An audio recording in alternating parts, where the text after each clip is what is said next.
Crâniofaringioma. Crâniofaringioma é uma neoplasia benigna e rara. Tem origem embriológica a partir das células residuais da bolsa de Raschke. A bolsa de Raschke é uma estrutura que vem do estomodeu, que é o ectoderma da cavidade oral, onde vai se formar uma invaginação que segue em direção cranial.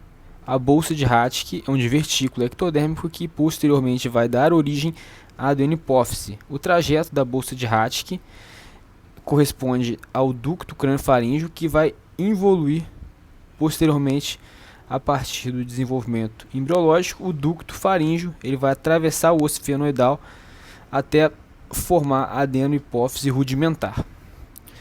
É um tumor raro, como eu já falei, corresponde a 2,5% dos tumores cerebrais. A maioria das vezes ele acontece na infância, tem uma incidência bimodal entre 5 e 15 anos e 40 e 50 anos. Tem uma localização mais comum na região supracelular, podendo acometer também região intracelular mais raramente, e uma região intra e supracelular mista também pode acontecer, mas o mais comum é que ele seja supracelular. Pode acometer também estruturas adjacentes, fossa anterior, fossa média, região retroclival e fossa posterior. Tá? Na patologia, o crâniofaringioma é um tumor sólido, que tem componente cístico, é um tumor bem delimitado, que fica aderido a estruturas cerebrais adjacentes. A gente vai ter dois subtipos patológicos, o adamantinomatoso e o papilar. O adamantinomatoso é o mais comum, é mais comum que ele aconteça na população pediátrica. 95% das crianças que têm crâniofaringioma, o tipo histológico vai ser o adamantinomatoso, tá? E o escamoso ele é menos comum, tá? E na população adulta ele é mais comum, o mais comum é sempre adamantinomatoso, mas quando é adulto a chance de ser um papilar é de 30%. O subtipo adamantinomatoso ele é chamado assim porque ele parece um adamantinoma, que é um tumor de germe dentário. Esse tumor ele vai ter a característica de repousar sobre um tecido nervoso gliótico. Ele tem uma camada mais externa de epitélio neoplásico que é compacto, com as células arranjadas em paliçada. As camadas mais internas vão ter uma textura mais frouxa, sendo as células de contorno estrelado, separadas por edema intercelular. Em meio a estas pode ser observado um grupo de células epiteliais queratinizadas anucleadas que podem eventualmente calcificar e que são chamadas de células fantasmas. E os cistos que podem ocorrer, eles vão ter um aspecto de óleo de motor, óleo de Carter, que é caracterizado pela deposição de colesterol dentro desse cisto, que dá esse aspecto de óleo. Aqui é uma figura histológica que mostra tecido nervoso gliótico mais externo, uma camada mais superficial empaliçada, né, como se fosse uma coluna, um epitélio daquelas células estreladas mais frouxas com edema intercelular, e entremeada a essas células estreladas a gente tem a célula fantasma, que é a célula queratinizada anucleada, tá? Que às vezes pode calcificar. Então aqui tem todas as características histológicas de um crâniofaringioma. Aqui em maior aumento, mostrando o epitélio estrelado, tá? Com as células mais frouxas, com edema intercelular, as células fantasmas no meio dessas células do epitélio estrelado, e uma camada externa empaliçada.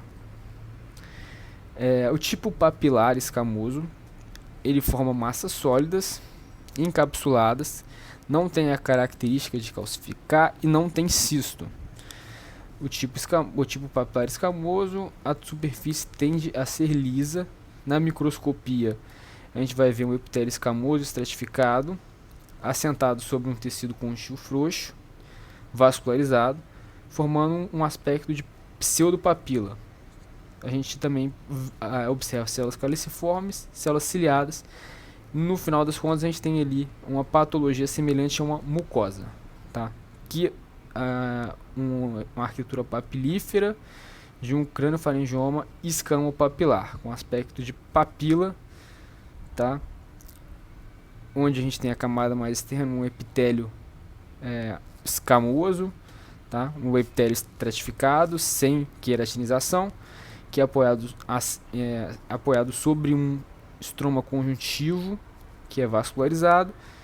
Tem um infiltrado inespecífico. A gente vê também aqui células caliciformes, característica de papila, né?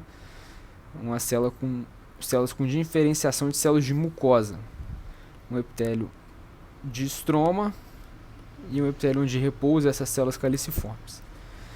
Manifestação clínica, a gente tem as manifestações não endócrinas, que são manifestações por efeito de massa, né? Hipertensão intracraniana, hidrocefalia, rebaixamento de nível de consciência, alterações visuais, tá? O mais comum é o pleomorfismo de campo visual, nas alterações visuais, e tem as manifestações endócrinas, que é disfunção de hipotálamo e hipófise, que também é muito comum, acontece em até 50 a 90% dos casos, sendo o mais comum de todos a deficiência do hormônio de crescimento, que acontece em até 75% dos casos. Pode também ter deficiência de gonadotrofina, de ACTH, de TSH, tá? Pode ter também diabetes insípidos. Diabetes insípidos tem uma forma mais grave, que é a forma associada à adipsia, que pode levar a hipernatremia grave e rabdomiólise consequente a isso, tá? E geralmente acontece por lesão hipotalâmica no pós-operatório. Lesão do eixo hipotálamo-hipófise também pode levar a uma obesidade grave, cujo mecanismo é a lesão no hipotálamo, no núcleo ventromedial do hipotálamo, que normalmente é o lugar onde controla os hormônios insulina, leptina e grelina, dando ali gerando um dano no centro da saciedade. E a consequência disso vai ser hiperfagia e hiperinsulinemia, fazendo com que aumente muito triglicerídeos e tecido adiposo. Pode ter também distúrbios do sono. Na radiologia a gente vai ver como característica do craniofaringioma uma massa centrada na região celar e supracelar, uma região que é infiltrativa, que tem um realce capsular quando a gente bota o contraste. Quando a gente faz a tomografia de crânio, a gente vê as calcificações, vê o componente cístico, vê nível líquido, é um aspecto multiloculado que tem combinação de aspecto cístico, calcificado e aspecto de massa. Na ressonância vai ter um isossinal característico em T1, tá? Esse isossinal em T1 pode corresponder ao líquido com alto teor proteico, e a hipófise, geralmente a gente identifica uma hipófise com característica de hipófise normal. Aqui uma ressonância que mostra o nível líquido com isossinal em T1 daquele líquido que tem um aspecto de hiperproteinemia. Aqui o realce capsular do contraste. Aqui uma tomografia que mostra uma lesão multiloculada com os pontos de calcificação no meio da lesão, que tem aspecto também de cisto, massa e calcificação. Aqui é uma ressonância que mostra uma lesão centrada na linha média, infiltrativa, multiloculada, com aspecto cístico, sólido e calcificada. Realce capsular, mais uma vez. E aqui uma lesão também sólida, centrada, tá, na região supracelar, que tem um isossinal em T1, que tem uma borda, um realce na cápsula dela pelo contraste, que gera um efeito de massa, causando hidrocefalia nesse doente representado. Raio-X, como curiosidade, também pode ter alteração, onde a gente consegue ver um aumento de célula túrcica, destruição do assoalho celular e pode ver também as calcificações grosseiras. Na avaliação hormonal, sempre tem que ser feita, a gente dosa os hormônios da tireoide e do hipotálamo, GH, prolactina, LH, FSH, TSH, os hormônios tireoidianos. Tem uma classificação, né, que leva em consideração o estado do hipotálamo no pré e no pós-operatório, onde tem uma graduação. Essa é a graduação de Puget. Puget gradua em 3 estágios, 0, 1 e 2. No pré-operatório 0 você não tem acometimento hipotalâmico. No pós-operatório você operou e não lesou o hipotálamo, no grau 0 de hipogia. No grau 1, você no pré-operatório tem um leve deslocamento de hipotálamo. No pós-operatório você tem uma lesão leve de hipotálamo. E no grau 2 de hipogia, no pré-operatório você tem um acometimento grave de hipotálamo por conta da lesão. E no pós-operatório você também tem uma lesão grave de hipotálamo depois da cirurgia. O tratamento consiste em tratar os sintomas de efeito de massa, tá? Nos casos que tem hidrocefalia, fazer uma derivação ventricular, fazer uma avaliação endocrinológica no pré-operatório, tá? E tem a opção de tratamento cirúrgico. Cirurgias radicais têm muitas vezes uma probabilidade de gerar muita morbidade, gerar déficit visual, déficit endócrino, déficit cognitivo. E hoje tem sido preconizada uma abordagem cirúrgica mais conservadora. No pré-operatório, a reposição de levotiroxina e glicocorticoide na dose mais otimizada é recomendado. E em relação à abordagem transesfenoidal, uma característica é que o craniofaringioma às vezes é diferente do adenoma de hipófise.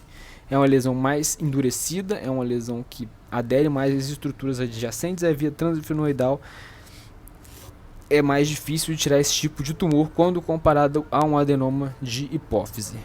Mas a via transesfenoidal pode ser utilizada nos tumores pequenos, aqueles restritos à região intracelular, que tem um alargamento de célula, da célula túrcica.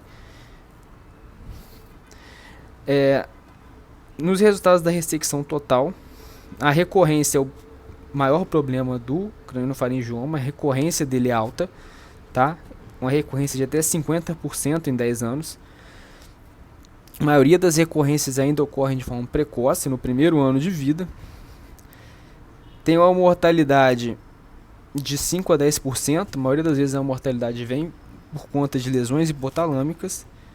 E tem uma morbidade muito alta, uma morbidade que é maior na reoperação. Tanto a mortalidade quanto a morbidade é maior na reoperação, o que costuma acontecer porque é um tumor que tem uma recorrência grande. E por isso que hoje, por conta da recorrência e da morbidade importante, a ressecção subtotal tem sido mais preconizada. E o objetivo da ressecção subtotal é ressecar o máximo de tumor, descomprimir estruturas, tirar o componente cístico, reduzir a área que pode ser eventualmente depois irradiada por uma radioterapia adjuvante, tá? E o objetivo geral é diminuir a morbidade do doente. A gente pode, como opção, também fazer aspiração cística por estereotaxia. Todos os tumores que têm um componente cístico grande têm a opção de serem aspirados, e todos devem ser aspirados se for optado pela abordagem cirúrgica. O craniofaringioma cístico podem ser descomprimidos por aspiração, e a gente pode botar um catéter de Ommaya através do ventrículo ou do cisto. E a maioria dos cistos ele tem recorrência, né? Ele vai recorrer, ele vai voltar a crescer dentro de um período de 2 meses. E por conta disso, por ele recorrer, a gente tem a opção ou de fazer a ressecção cirúrgica definitiva desse cisto. Uma outra opção é repetir o esvaziamento desse cisto através do catéter de Ommaya. E uma outra opção ainda é você usar uma via intracavitária para fazer quimioterapia ou até a radioterapia intracística. O tratamento conservador, tem estudos que mostram que num craniofaringioma achado de forma incidental num paciente assintomático, cujo diagnóstico é muito provavelmente um craniofaringioma, com certeza não é um glioma, não é um outro tumor, tá? Nesses pacientes assintomáticos, achado acidental, que provavelmente é um craniofaringioma, tá? O acompanhamento é possível de ser feito sem necessidade de cirurgia, né? Em alguns casos isso pode acontecer. A radioterapia é usada como uma terapia adjuvante na ressecção subtotal e também nos casos de recorrência, onde a cirurgia já se torne muito arriscada do ponto de vista de morbidade.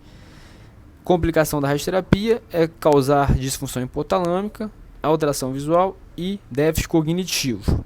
A radiocirurgia também tem sido usada para diminuir essas complicações da radioterapia.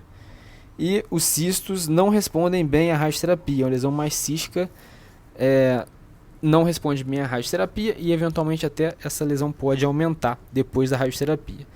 A radioterapia intraventricular é uma outra opção, tá? Onde a gente bota o isótopo radioativo, cuja opção a gente tem o itro 90 e o fósforo 32, que são colocados dentro do cisto. A resposta é controversa, a resposta completa é observado em menos da metade dos casos, em 48% dos casos se observa uma resposta completa, e tem complicações graves, como déficit visual grave, hipopituitarismo, é contraindicado em crianças menores de 3 anos, e hoje é usado como uma alternativa paliativa nos casos de recidiva. A quimioterapia cística é uma opção, também no tratamento e no manejo do craniofaringioma. É usado, obviamente, no craniofaringioma cístico, e a opção é de introdução da bleomicina intratumoral. E é uma opção em crianças menores de 10 anos, que tem um risco cirúrgico alto, que tem envolvimento hipotalâmico importante, tem uma resposta como monoterapia em até 50% dos casos, ou seja, só fazer a quimioterapia cística, né, houve resposta em metade dos casos. Complicações: náusea, vômito, e a pior complicação é o extravasamento da bleomicina, que vai gerar efeito adverso grave, com disfunção de hipotálamo, dano neuronal, perda visual e hipopituitarismo e morte.